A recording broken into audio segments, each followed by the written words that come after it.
네, 여러분 안녕하십니까? 뉴스 더 개벽입니다. 세계 곳곳에서 발생한 개벽 뉴스를 알려드립니다. 전 세계 곳곳에서 강력한 지진과 화산 분화 등 자연재해가 잇따르며 지구촌의 긴장감이 고조되고 있습니다.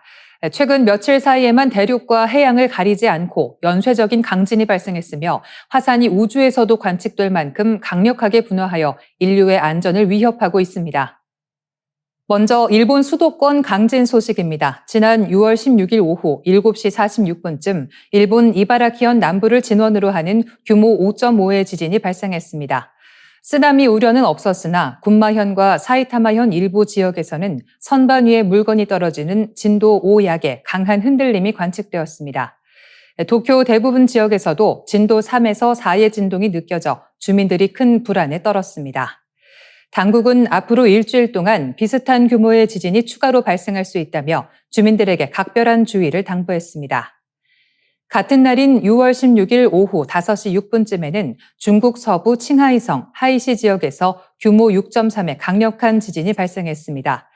지진 발생 깊이가 10km로 비교적 얕아 현재까지 1명이 숨지고 4명이 다친 것으로 파악되었습니다.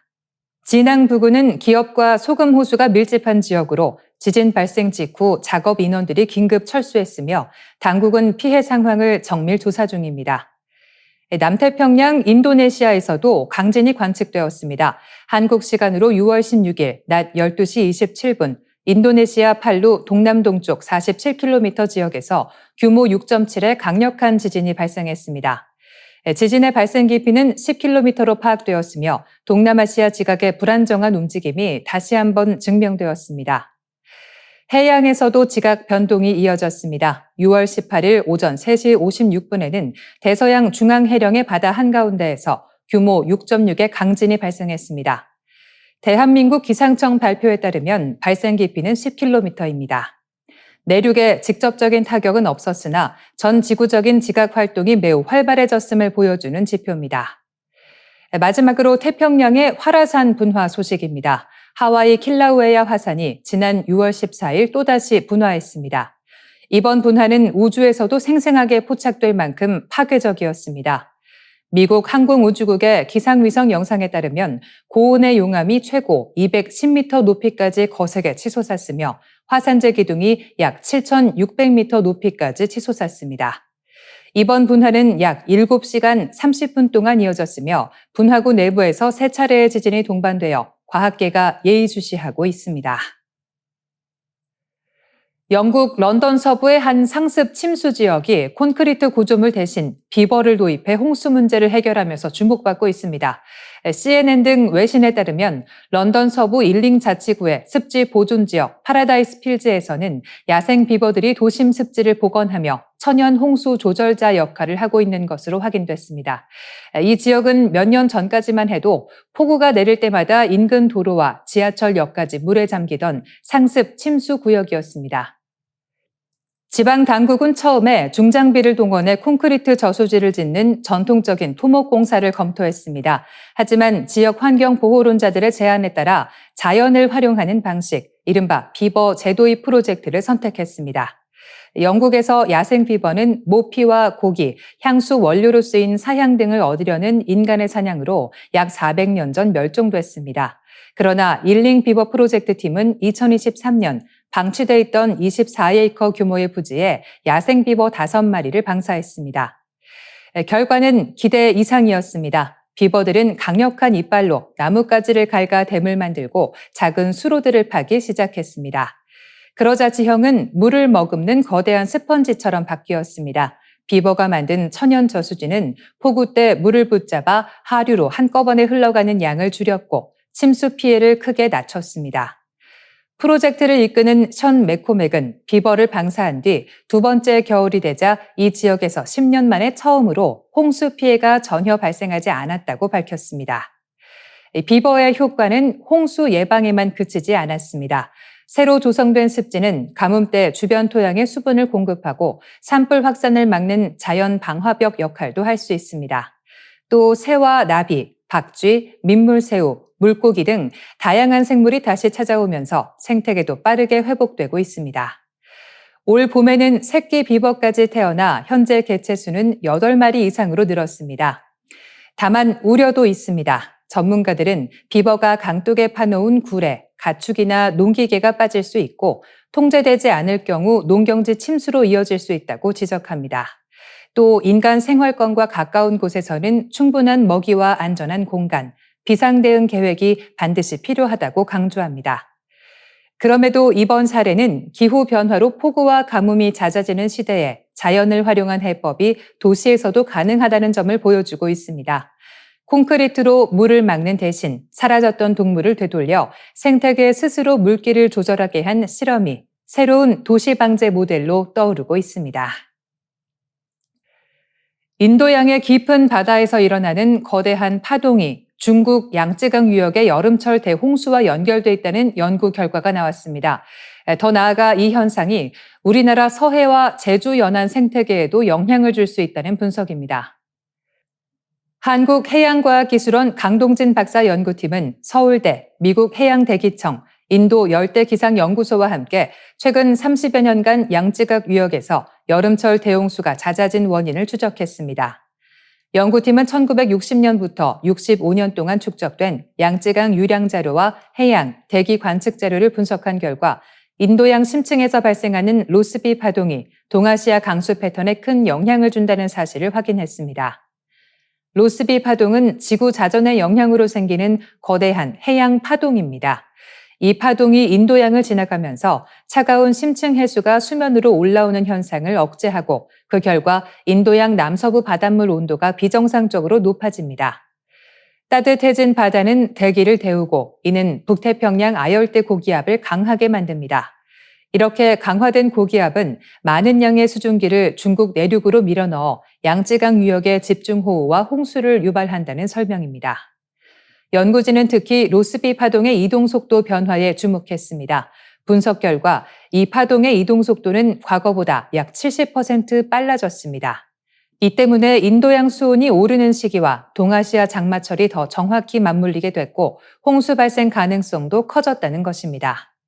실제로 양쯔강 유역의 대규모 여름 홍수는 1960년대부터 1980년대까지 5차례였지만 1990년대 이후에는 11차례로 크게 늘었습니다. 특히 2010년 이후에는 2019년을 제외하고 대규모 홍수가 모두 짝수해에 발생하며 약 2년 주기의 반복 현상도 뚜렷해졌습니다. 이번 연구는 중국 홍수 문제에만 머물지 않습니다. 양쯔강에서 바다로 흘러나온 막대한 담수는 서해와 제주 해역까지 퍼지며 저염수대를 만들 수 있습니다. 저염수는 전복과 소라 같은 정착성 해양 생물이 몸속 염분 균형을 유지하기 어렵게 만들어 집단 폐사를 일으킬 수 있습니다.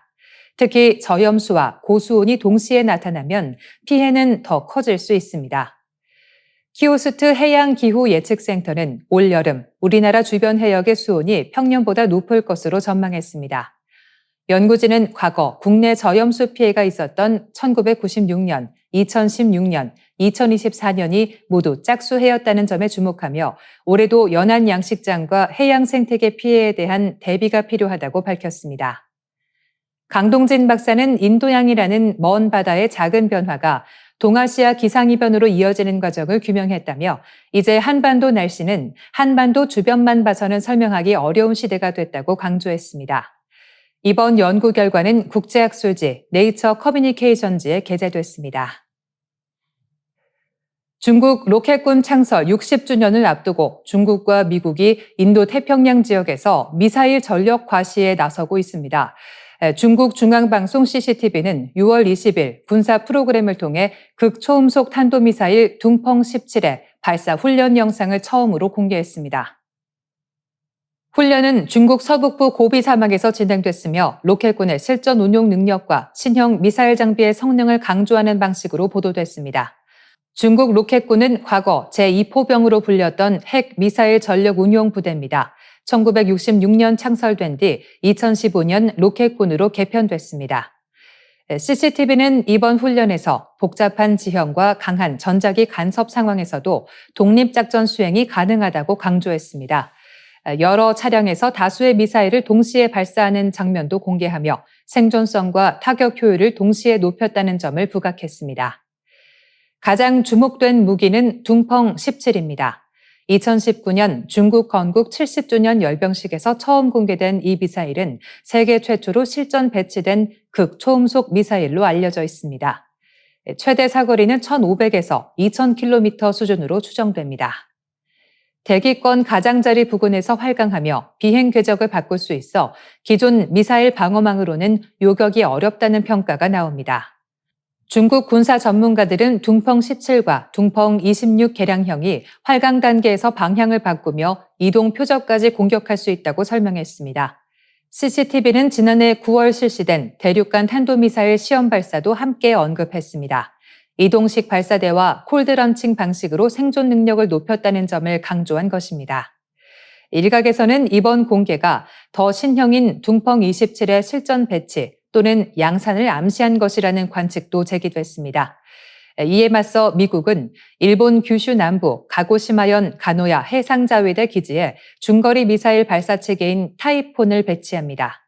6월 22일부터 7월 1일까지 진행된 미일 합동 군사훈련 밸리언트 실드에서 운용됐습니다. 타이폰은 지상에서 토마호크 순항 미사일을 발사할 수 있는 체계로 사거리는 최대 1,600km에 이릅니다. 가노야 기지에서 발사할 경우 중국 동부 해안 주요 지역이 사정권에 들어갑니다.